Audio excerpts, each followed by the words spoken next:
السلام علیکم حضور. وعلیکم السلام. میرا نام فرید الرحمان ہے. میرے ابو کا نام سید الرحمان ہے. جی.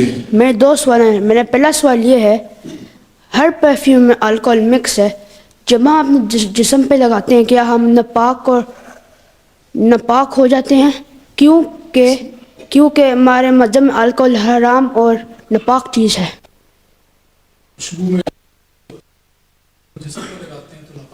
ناپاک نہیں ہوتے.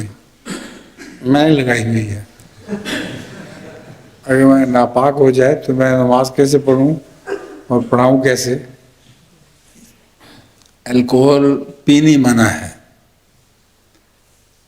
الکوہل میں فوائد بھی ہیں جن کو قرآن کریم تسلیم کرتا ہے. تو ان فوائد میں سے یہ ہے کہ جراثیم کش ہے اور خوشبوئیں بھی اس میں بنتی ہیں. یہ ہرگز حرام نہیں. لگانا حرام نہیں، وہ خوشبو پینی حرام ہے. ٹھیک ہے. جی.